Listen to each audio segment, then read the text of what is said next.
Tuesdays is known as $2 Tuesdays at wagertalk.com and sportsmemo.com, where you can get the hottest handicappers' best bet or daily package for only $2.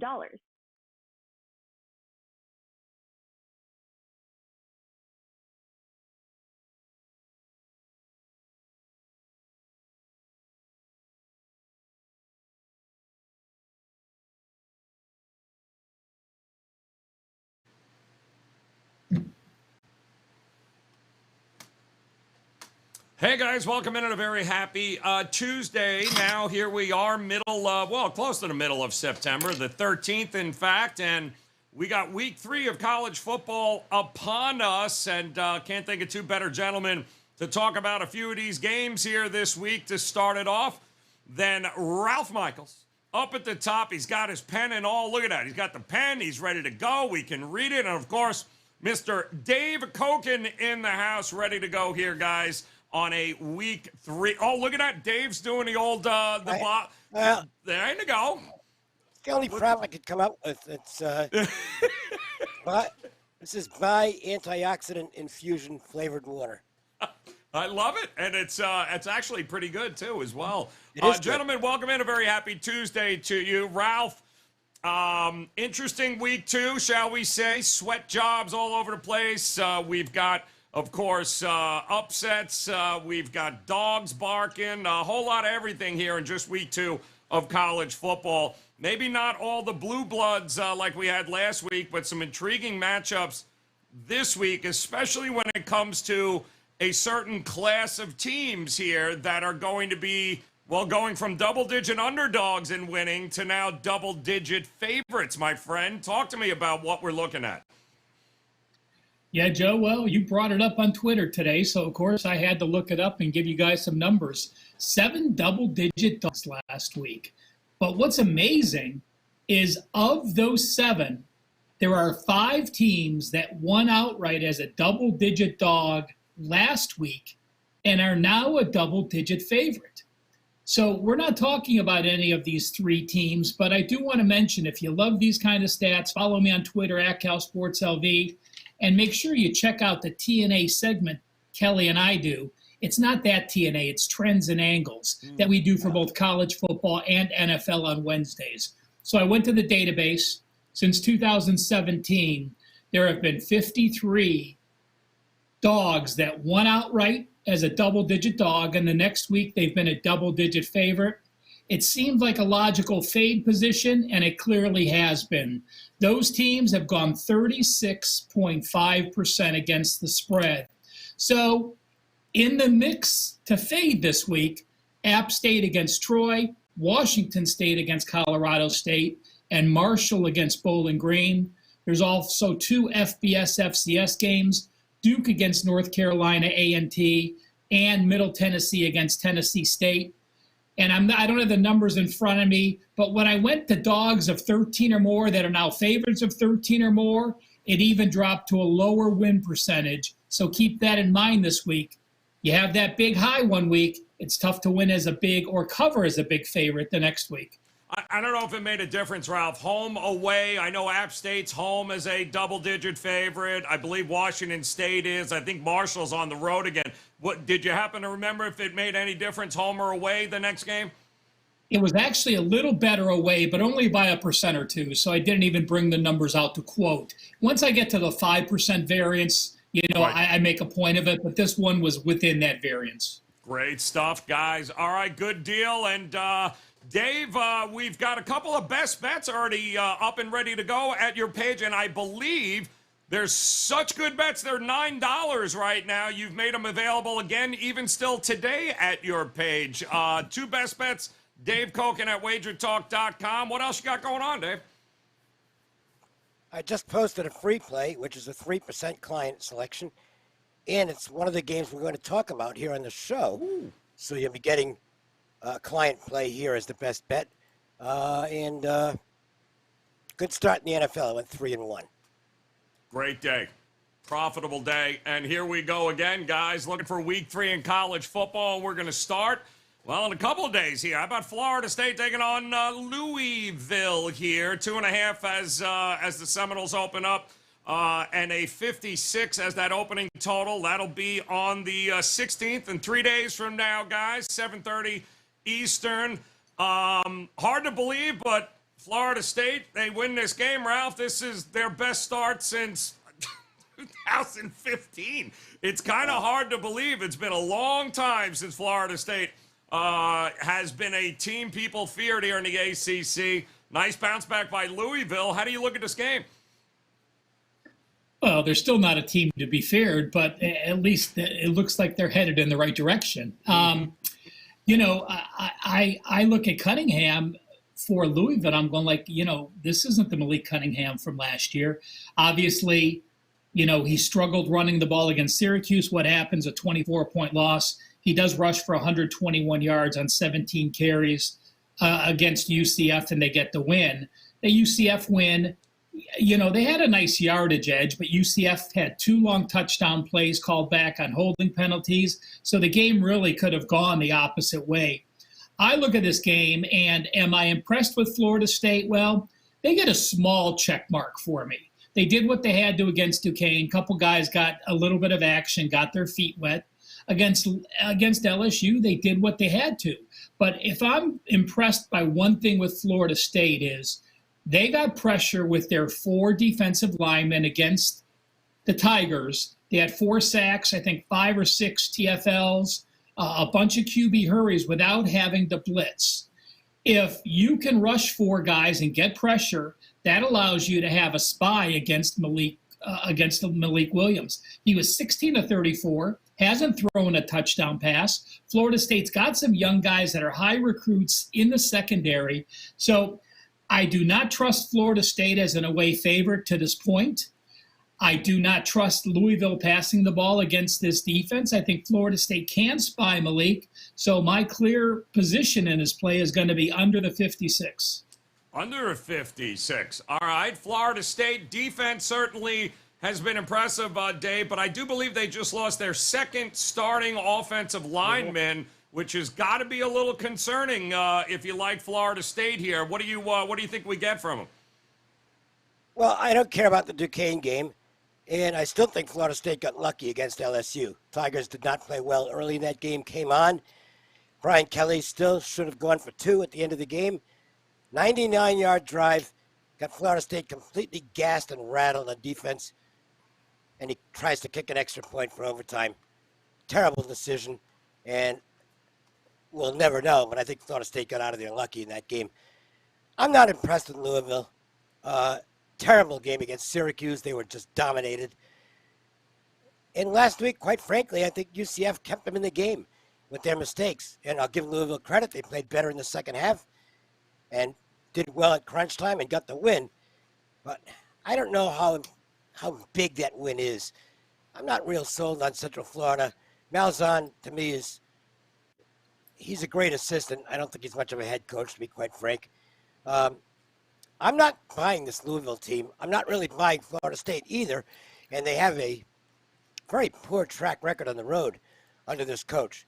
But I think in terms of matching up the personnel, Seminoles are just a little bit stronger in the matchups than Louisville is. And I'm not using not power ratings. I'm talking about specific position-by-position matchups. I give Florida State a little bit of an edge. Not enough for me to get involved at this price, but I would lean Florida State. I think they will win a close game between 2 teams that I'm not very high on. All right, good stuff there, guys. ACC Battle Friday, Louisville and Florida State. We'll head out to what was once a old Big 8 matchup between Oklahoma and Nebraska. And boy, does Nebraska wish it was still the Big 8 there. 67 as an opening total, 11 for the Sooners. And, Dave, throughout the last couple of years here, when we've had situations like this where a coach gets fired during the season, you have made a lot of money there going the other way. But it's usually in the pro aspect of it. I'm wondering if that theory applies to college as well with the firing of Scott Frost. It does for me. It's not so much the new guy coming in as getting rid of the old guy going out. And let's call it straight. The Scott Frost regime at Nebraska was an absolute train wreck. Here's an idea. Maybe you should go back to Central Florida and take that job away from Malzahn. Probably be an upgrade for Central Florida. Nebraska just couldn't win close games under Frost, and that does go to the coaching. I don't know how good they can be. I think they're going to be competitive, and the marketplace certainly felt that way as they just fired on Nebraska, and this line's dropped 3 points, so I don't want the Cornhuskers. What I think might be playable here, I think Nebraska's going to come out and just fling it all over the field and have fun. I think they're going to be loose and throw the playbook wide open. Oklahoma's not great defensively. Oklahoma could be great offensively. This is going to be a fun game where both teams go up and down the field, and I think the game's going over the total. I very rarely play totals, but that would be my lean here is over between Oklahoma and Nebraska. Okay, liking some points here, Ralph. Some people a little concerned with that Kent State effort there early. What about you, though, Brent Venables here? Oklahoma taking on the new look Nebraska, or maybe old look. Yeah, it doesn't say much for a Sooners team that rushed for 134 yards and 3.7 yards per carry against Kent State. You know, you showed a Twitter from, I think, Feldman, but, you know, for those that didn't know, you know, had they waited till October 1st, Nebraska would have saved $7.5 million because Frost's buyout went to half. That shows how bad they had to get rid of them. And, you know, the AD said, you know, we still think we could save the season. They're sitting at 1-2, and they need to win some games. I'm going to agree with Dave. I want no part of an Oklahoma team that, you know, that struggled running the ball against Kent State, now playing in the first road game with Dylan Gabriel, the first start on the road for him with a new head coach, and a Nebraska team whose defense has given up 26 first downs per game, 207 yards, and 5.7 yards per carry rushing. And those teams were Northwestern, North Dakota, and Georgia Southern, and a defense that's allowing 67+% passing the ball. So, you know, when you have a new coaching change, I'm usually going to stay away from the game unless there's something I know. I know nothing on that. Completely agree with Dave with the over. It's the only way I would look at. I think Oklahoma, yes, they're going to try to establish the run. They will have success to a degree against Nebraska's defense. I think I agree with Dave. Nebraska's throwing the ball 56 times last week against Georgia Southern, you know, and I think they threw it 34 times for 318 yards. I think both teams, I lean with the over as well. If I had to pick a side, I would have to pick Oklahoma with that line move. All right, thinking Oklahoma is the way to go here as the love for Nebraska has shown up in the marketplace. Don't know that that'll transition, of course, onto the field, but we do have a real interesting one out west and an afternoon start, late afternoon, 3:30 Eastern time kickoff. Monster double overtime victory there by BYU against Baylor, exacting some revenge from a year ago. Taking on Oregon. Oof. Boy, that stink of that Georgia game still out there, though. 3.5, Ralph, is an opening. The total, 57.5. You got, is Oregon as bad as they looked? Is BYU as good as everyone thinks they are? Well, I mean, again, let's remember Georgia's the third best team, or, you know, maybe the second best team in college football. I have them still third behind Alabama and Ohio State. So I just think those top three teams are that good in college football. You're going in a neutral setting and you're playing one of the best teams, and you gave up 571 yards. So, yeah, a little bit of a concern. You know, they took out some of their frustration against Eastern Washington, who's a decent FCS team. I mean, they're a top 20 type FCS team. I went to the database, and, you know, anytime I go in and read newsletters and, you know, or read stories on games, you know, I love when it's, well, BYU off a physical double overtime game. Now they have to travel. So for those that want to know, in college football in the last 7 years, when a home team is off an overtime game and now has to travel, they have actually covered 55.4%. So it hasn't been a negative. They've got the win in overtime, and now they're on the road. They've covered 55%. That applies to both BYU and Texas Tech. It was a crowd-rushing game with revenge, so there was some emotions. Sataki has a very clear 24-hour rule where you're allowed to celebrate for 24 hours. And this team is very veteran. And this isn't, I don't think it phases BYU. It might phase some other teams if they pull an upset. But I think BYU expected to win. And the reason the fans rushed the field was because it was a revenge game against a Power 5 team, a Big 12 team. And, it was a double overtime game.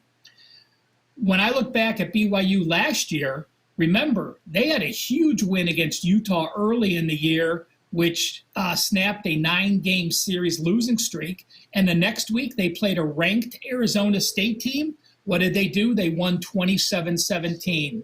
The next thing I look at BYU with their depth and with their age, remember, these kids are usually 2 or 3 years older than most college kids because they've taken their Mormon trips. And BYU in the last 26 games has either won or been even in the turnover battle 23 of 26 games. So when I have a physical team that wants to try to run, they did struggle against Baylor. They only rushed for 83 yards and 2.5 yards per carry.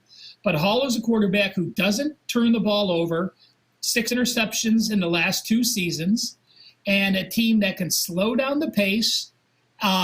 They're the kind of team I want to back on the road. So not nearly a strong lean, but I do lean with BYU plus the points here against an Oregon team with, Bo Nix, who looks real good last week. But again, that Bo Nix against Georgia team, this BYU defense and the BYU offense is pretty much right in the middle between Georgia and Eastern Washington. I'll lean with the Cougars. Leaning with the Cougars. Dave, what do you think? The experience BYU has coming into this game? Still a lot of new there in Oregon. Do you give BYU the edge? I don't give anybody an edge. I don't like this game. Look, I don't know the health of a couple of guys on BYU. They got away with them being out last week, but I'm not sure they will here. And it was a tough, grinded-out game. Oregon's going to be a lot fresher football team. And I think Oregon still has that embarrassing loss on the opening weekend on their minds. The flip side of it is Bo Nix, not with my money. And it's really that simple. This guy has not come up in big games. I don't trust him.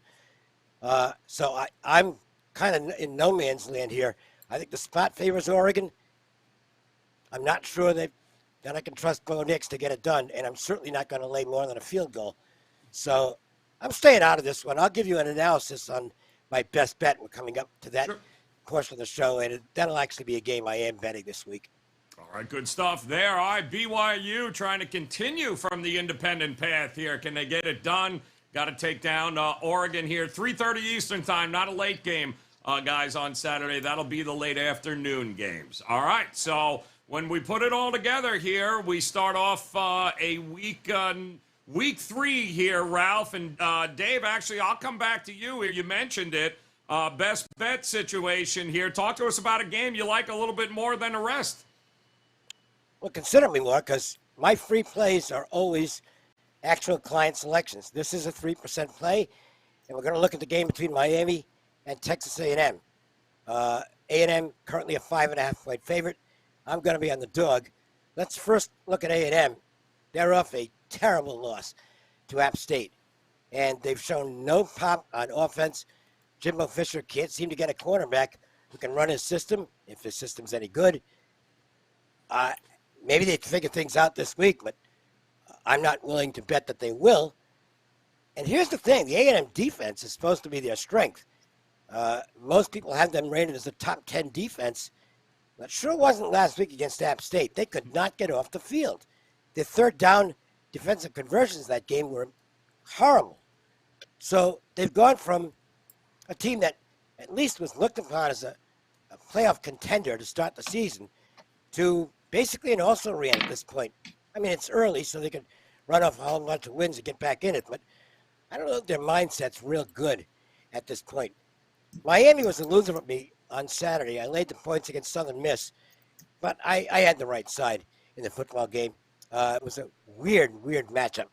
Hurricanes and myself were completely expecting a run-heavy Golden Eagles offense. The coach for Southern Mississippi even said before the game, during the week, they're going to run this superback offense, which basically would feature a variety of tailbacks lining up under center, because they had a true freshman quarterback who he wouldn't even take off the bench in the prior game. He didn't think he was ready. Well, something happened during the week. They went to the true freshman. He played well in the first half, and it was clear Miami was not expecting that. They made the adjustments in the second half, and Miami absolutely killed Southern Mississippi in the second half. They win 31-10. They had a touchdown come off the board on a penalty that was like 30 yards away from the play that was somewhat questionable. They had a pick six come off the board because I'm still not sure what happened, whether the player indicated that he gave himself up, which I don't think he really did. When the referee got confused, whatever. Should have been 7. It didn't get there. So that score was misleading. I was impressed with Miami. Van Dyke wasn't great. He needs to be better than he was last week. But this is a good football team. I think Cristobal's got a chance to get to the ACC title game. I think they're feeling really good about themselves right now. I like their mindset at this point, much better than an A&M team where the natives are a little bit restless right now because the team keeps falling short of expectations. And again, that was a really bad loss for them last week. I think Miami's going to win this football game. They fit on some stats that I look at in terms of numbers that I give the heaviest weight to when handicapping a game on the stat profiles. I'm taking Miami plus the 5.5. I think they're a winner outright in this game. Love it. Yep. And I'm with you, too. I think Van Dyke's got to step up a little bit more than what we've seen here. And I absolutely think Cristobal's the guy to get it out of him. Talk to me here, Ralph. What do you think about this slate of games here? Is there one you're leaning towards a little more than the rest? You know, hell, if Dave's giving out a client play, then I'm going to give out a client play too. Right. Yes. Between these three games, I am not enamored with anything. Nothing would be close to my card. So why give out an opinion for a mediocre decision? I do want to mention this week we started a new program where you can get the NFL and college football combo. That price normally $249 for the month. It's only $199 for this week. So if you want me, if you want Dave, if you want anyone at Wager Talk or Sports Memo, you can get the NFL and college football for the next 30 days for under $50 a week for $199. I'm going to go and I'm going to back the Hilltoppers here. This Hoosier team, you got a 13-point win against Idaho. You got a 3-point win against Illinois. In the Illinois game, you got outgained by almost 100 yards. You were plus 2 turnovers. That's the reason you got the edge. Can you run the ball? Yeah, you might have rushed for 200 plus against Idaho, but that 32 yards sticks out to me against Illinois. Last year, Indiana 33-30 in Western Kentucky. I actually have Western Kentucky rated higher than Indiana. So getting the 6.5 points, the question with Western Kentucky was the transfer quarterback, Austin Reed. Yeah, they only played Austin Peay and played Hawaii. And yes, this is now a road game against a Big Ten team. But Western Kentucky under Helton has proven to me that they can stick their nose into the big boys business and stay with them. Actual 3% released on Western Kentucky, and my best bet for the show. All right, there you go here, guys. You heard Dave say Miami plus 5.5. That's a client play. Plus, he's got 2 more plays already available right now, $9. All you have to do is visit Dave's page at wagertalk.com. And Ralph, he's looking at Western Kentucky plus 6.5 there to stay within that number. Maybe it'll be a little sprinkle there. Who knows? It is college week 3 after all. And Ralph told you there, $199, not a bad way to go to hop on board, guys. Those all-access packages mean you get these plays at the best numbers when they get posted. And that is really the best way to approach it, guys. Every half a point means money, and the all-access packages, that is one way to make sure that you are getting notified immediately. So visit Ralph at wagertalk.com. Also, Dave Cokin, those 2 plays, $9 right now. head over to his page. And also, don't forget to download the all-new Wager Talk app right now on your iPhone or your Android or your smart TV. Never, and I mean never miss a moment of any of the shows or any of the content we've got here, all on demand for you. Just go ahead and download the Wager Talk app. Search for it there in your Play stores. And guys, we appreciate the time. We're just getting started this week. So much more to come, but we'll be back tomorrow with the best damn college football show. And until then, on behalf of Ralph Michaels and Dave Cokin, guys, we appreciate the time. Best of luck with all your plays this week. We'll talk to you again tomorrow. We'll see you then.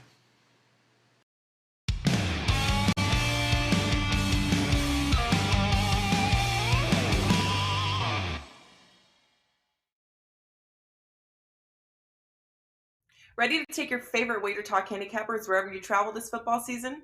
The Wager Talk TV app is now live for phones, tablets, smart TVs, and streaming platforms.